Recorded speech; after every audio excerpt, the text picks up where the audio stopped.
बिस्मिल्लाहिर्रहमानिर्रहीम। अस्सलाम वालेकुम नाजरीन, मैं हूं अहमद फवाद और आप देखते हैं मुझे मेरे यूट्यूब चैनल और फेसबुक पेज पर। नाज़रीन, लाहौर का हल्का NA 133 ज़िमनी इंतखाब का मार्का होने जा रहा है, लेकिन पाकिस्तान तहरीक इंसाफ को इस मार्के से पहले ही एक बड़ा झटका मिला है। जमशेद इकबाल चीमा साहब जो कि उम्मीदवार थे वो आउट हो चुके हैं। मामला क्या है, किस तरह से वो आउट हो चुके हैं, ये तफसीलात आपके साथ शेयर करूंगा और ये भी बताऊंगा कि वो किस तरह से उनकी बचत भी हो सकती है। यहाँ पर उनके पास चांस भी, आउट तो ठीक खैर वो हो चुके हैं जो उनकी जानिब से गलती की गई, लेकिन वहाँ यहाँ पर उनकी बचत भी हो सकती है। किस तरह से बचत हो सकती है इसकी तफसीलात भी आपके साथ में शेयर करूंगा।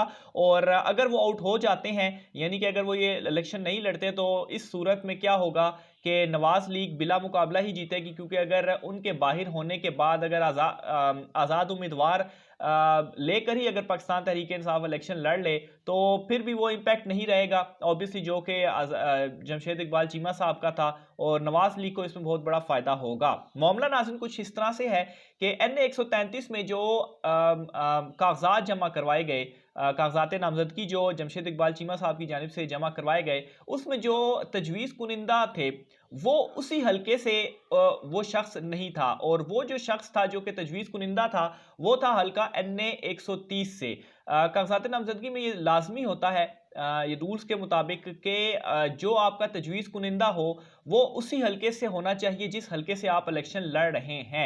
यानी कि जमशेद इकबाल चीमा साहब खुद तो किसी और हल्के से हो सकते हैं, लेकिन जो तजवीज़ कुनिंदा यानी कि जो उनको तजवीज़ करता है कि ये इस हल्के से इलेक्शन लड़ेगा, वो उसी हल्के से होना चाहिए जिस हल्के से वो इलेक्शन लड़ रहा, जिस हल्के से उनका उम्मीदवार इलेक्शन लड़े। यानी कि NA 133 से ही होना चाहिए था तजवीज़ कुनिंदा, लेकिन जो तजवीज़ कुनिंदा था वो था हल्का NA 130 से।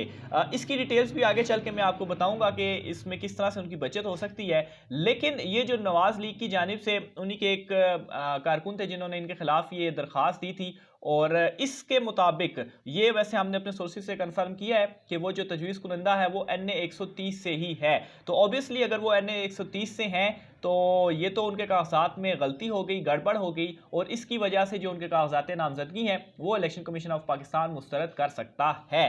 तो अब ऑब्वियसली एक गलती है वो सामने हो गई। अभी तो खैर उनकी जानिब से टाइम मांगा गया है, एक दो दिन बाद जो है वो दोबारा इलेक्शन कमीशन में इस हवाले से समाअत होगी, उस पर देखेंगे क्या फैसला आता है। लेकिन ये गलती तो हो गई है, और ये मालूम भी हो चुका है कि गलती है, और इस पर उनके कागजात नामजदगी रिजेक्ट हो सकते हैं। अब मसला यहाँ पर दूसरा ये है कि जो सेकंड उम्मीदवार के तौर पर, क्योंकि दो रिजर्व एक उम्मीदवार साथ होता है, वो भी अपने कागजात नामजदगी जमा कराता है, और जमशेद इकबाल चीमा साहब की जो अहलियां हैं उन्होंने अपने कागजात नामजदगी जमा कराए हैं। हाँ, अलबत्ता उनके जो तजवीज़ कुनिंदा है वो NA 133 से ही हैं। इस हवाले से तफसीलात इकट्ठी की हैं। पहले तो ये मालूमात सामने आ रही थी कि शायद जो तजवीज़ कुनिंदा जमशेद इकबाल चीमा साहब का है उनकी अहलिया का भी वही है, यानी कि NA 103 से ही NA 130 से ही है। लेकिन ऐसा नहीं है, क्योंकि एक तजवीज़ कुनिंदा दो उम्मीदवारों के लिए नहीं हो सकता, तो इसलिए उनका तजवीज़ कुनिंदा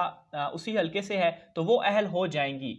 जमशेद इकबाल चीमा साहब तो आउट हो जाएंगे, लेकिन उनकी जो अहलियाँ हैं वो अहल हो जाएंगी, और उनके आउट होने की सूरत में उनकी अहलिया जो है वो इलेक्शन लड़ सकेंगी।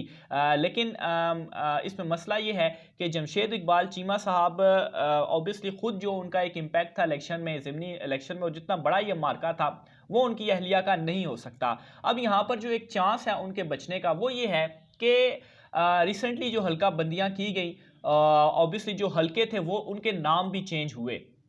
जो पहले हल्का का नाम कुछ और था, इस मरतबा कुछ और हो गया, चूँकि हल्का बंदियाँ जो थी वो नहीं हुई। तो इससे ये हुआ कि हल्का बंदियाँ नहीं होने से जो वोटर लिस्ट थी वो भी थोड़ी बहुत चेंजिंग उनके अंदर हुई। यानी कि जो साथ-साथ इलाके थे, यानी कि अगर दो इलाके ऐसे हैं कि जो बिल्कुल साथ जुड़े हुए हैं, पहले वो एक हल्के से थे, लेकिन उसके बाद क्या हुआ, वो दोनों अलग-अलग हल्कों में चले गए। तो अभी जो ये जो इलाका या ये जो हल्का है NA 133 और NA 130, ये भी दोनों बिल्कुल जो इलाके हैं वो इस तरह से हैं कि एक इलाका, एक एरिया ख़त्म होता है NA 130 का, वहीं से शुरू हो जाता है NA 133 का। तो ये वोटर लिस्टों की वजह से और हल्का बंदियां की वजह से थोड़ी सी ये कंफ्यूजन क्रिएट हुई, जिसका एज जमशेद इकबाल चीमा साहब को मिल सकता है और वो इलेक्शन कमीशन के सामने अपना ये मौकिफ रख सकते हैं, क्योंकि गलती तो हो गई है, ये तो उन्हें एक्सेप्ट करना पड़ेगा। लेकिन ये मौकिफ रखने से क्या होगा कि ऑब्वियसली एक उनको एज भी मिलेगा और ऑब्वियसली वो कह सकते हैं कि हल्का बंदियों की वजह से ये मिस्टेक हो गई। तो इस पे हो सकता है कि इलेक्शन कमीशन उनको ये रियायत दे दे और दोबारा उनसे कहे कि उनका जो तजवीज़ कुनिंदा है वो NA 133 से होना चाहिए, तो वो कोई और तजवीज़ कुनिंदा आ जाएगा। लेकिन ऑब्वियसली ये इलेक्शन कमीशन के पास जो है वो फैसला इस हवाले से करेगा कि ये क्या है, लेकिन ये एक पॉइंट वो सामने रख सकते हैं। और अगर ये पॉइंट भी उनका रिजेक्ट हो जाता है तो फिर जमशेद इकबाल चीमा साहब मुकम्मल तौर पर आउट हो जाएंगे और ये पाकिस्तान तहरीक इंसाफ को बहुत बड़ा झटका होगा। और झटका इस तरह से कि जमशेद इकबाल चीमा साहब ने मुआवने खसूसी के ओहदे से इस्तीफा दिया था और उसके बाद ये इलेक्शन लड़ रहे थे।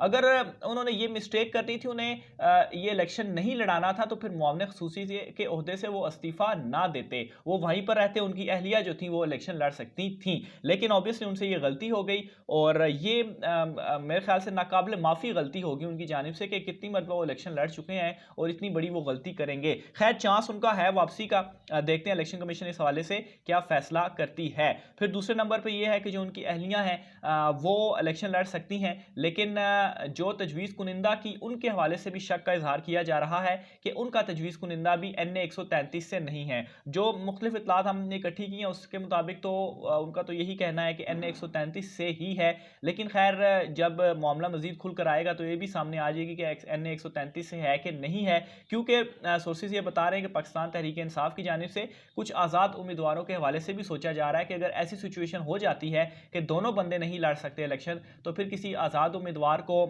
जो है वो सपोर्ट करेंगे, उसके लिए कंपेन चलाएंगे और ऑब्वियसली वो उस तरह से फिर इलेक्शन नहीं हो पाएगा। फिर एक जीत आप कह लें कि नवाज़ लीग की ही होगी, क्योंकि ऑलरेडी ये नवाज़ लीग का गढ़ है। वो इलेक्शन भी 1997 के बाद से लेकर 2018 तक वही इलेक्शन जीते, 2018 का भी वही जीते।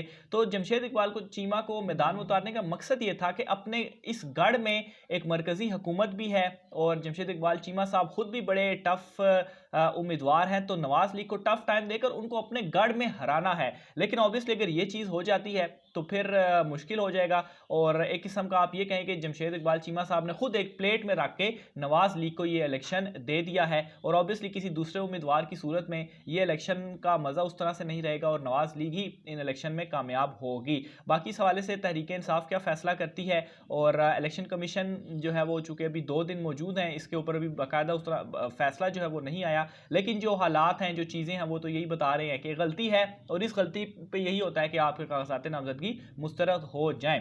बहरहाल इस हवाले से मुझे जो भी तफसीलात होंगी वो आप नाज़रीन की खिदमत में हम पेश करते रहेंगे। आपने अपनी राय का इज़हार लाजमी करना है। आप क्या समझते हैं कि ये गलती को ख़ास तौर पर आप किस तरह से देखते हैं कि इतना बड़ा मार्का और इतने बड़े मार्के में जो उम्मीदवार है वो इतनी बड़ी गलती करता है? इस हवाले से आपने अपनी राय का इज़हार कमेंट बॉक्स में लाजमी लिखना है। आज के व्लॉग से नाज़रीन इतना ही। मुझे इजाज़त दीजिए। अल्लाह हाफ़िज़।